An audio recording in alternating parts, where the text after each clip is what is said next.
Hello student, we have started infectious diseases from the medicine, and today we are going to discuss another important topic, which is the amoebiasis. Amoebiasis is basically caused by the agent and amoeba histolytica, and the pathogenesis are the mode of transmission is usually fecal-oral route. It can be transmitted by contaminated food, uncooked food, and when we take contaminated food, there will be cyst of the amoeba in dead food, and this cyst will enter into the small bowl, and in the small bowl the cyst will convert into the trophozoite, and this trophozoite can form flask shaped ulcer in the small bowl and can result in hemorrhage and perforation. This can also form granuloma in the small bowl, which is called amoebioma, which will be appear as a palpable mass, which will be feel as a palpable mass, and this trophozoite can enter into the liver via the portal venous system. It can enter into the liver, and then in the liver the trophozoite will multiply and will destroy the liver parenchyma, and will result in abscess formation in the liver. Initially the abscess will be pinkish and then it will be chocolate brown.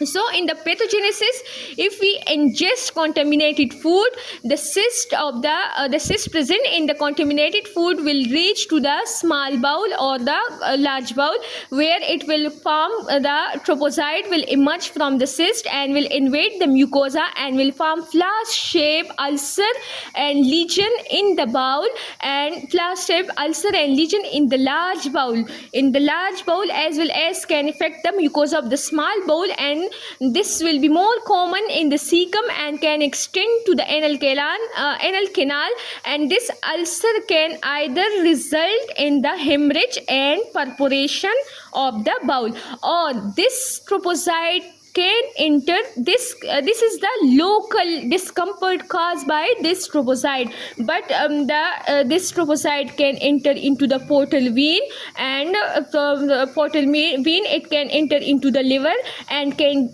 multiply in the liver and can damage the liver parenchyma, can result in abscess. So there are two routes of the trophozoite. One, it can cause ulcer locally, and second, it can cause abscess in the liver, and it can also cause a granuloma in the bowel, which is also a local complication caused by this trophozoite, and this granuloma is also called amoeboma. Now, what is cutaneous amoebiasis? Cutaneous amoebiasis basically causes ulcer on the genital, perineal and periabdominal areas. What are the clinical features? Intestinal amoebiasis and dysentery, and clinical feature of liver amoebiasis, which is liver abscess. The clinical feature of the intestinal amoebiasis is abdominal pain. Frequency of stool will be more than 2 per day. There will be offensive diarrhea alternating with constipation. There will be blood or mucus in the stool, and the pain will be more common in the right upper quadrant. So there will be pain as well as the frequency of the stool will be more. That is there will be offensive diarrhea, and there will be blood and mucus in the stool. These are the dysentery-like feature of the amoebic dysentery feature. If the amoeba cause the damage in the locally in the intestine, it can result in amoebic dysentery. One dysentery is basically called bacillary dysentery, which is caused by a bacteria. But in the bacillary dysentery, there will be high-grade fever, there will be toxic look of the patient, there will be generalized body weakness, and there will be rigor zenchel with fever. But in the amoebic dysentery, there is no systemic sign symptom, there is only local sign symptom. Abdominal pain and frequency of stool is more, there is diarrhea, there is blood and mucus in the stool.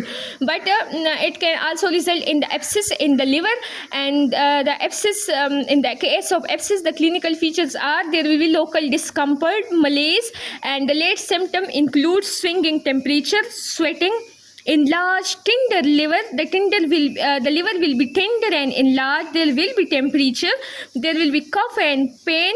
The pain will radiate to the right shoulder, and this abscess can penetrate the diaphragm and can rupture into the lungs. So if it cause abscess in the liver, there will be local discomfort. Basically, there will be liver tenderness, there will be sweating and temperature, and there will be pain in the right hypochondrium, which will radiate to the right shoulder.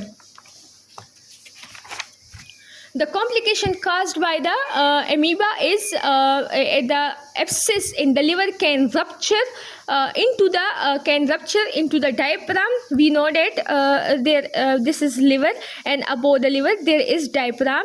So if there is an abscess, this can rupture and can rupture into the lungs and can result into hepatobronchial fistula. A fistula, a connection between the liver and the bronchus and the lung parenchyma, so called the hepatobronchial fistula, and it can also rupture into the it can also cause effusion in the pleural cavity and in the peritoneal cavity, can result in peritonitis. If this abscess is more common in the right side of the liver, because the portal vein enter into the right lobe of the liver.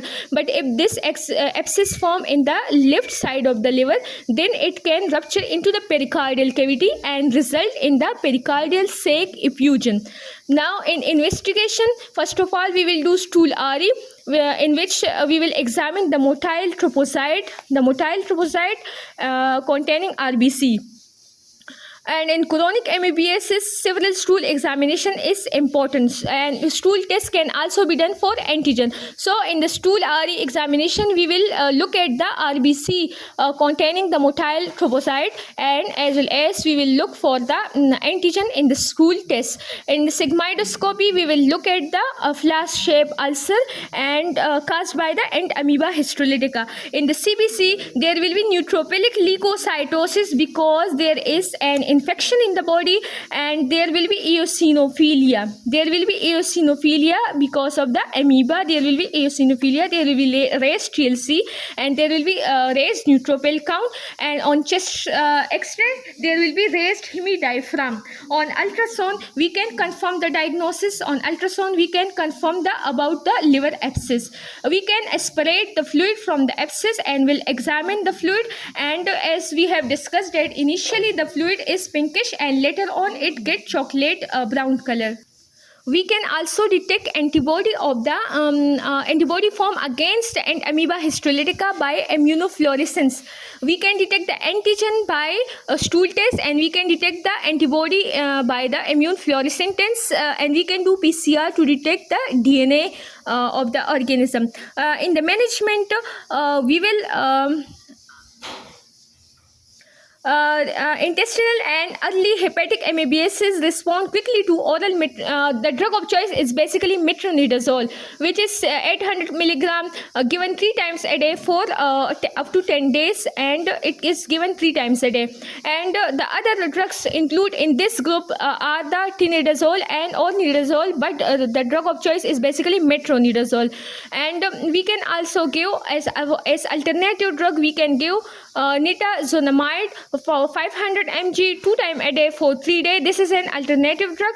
And in the nitroimidazole group, the drug of choice is metronidazole, and the other 2 drugs in this group are tinidazole or nidazole. If this is not available, we can use these 2 formulas. These 3 belong to the same group.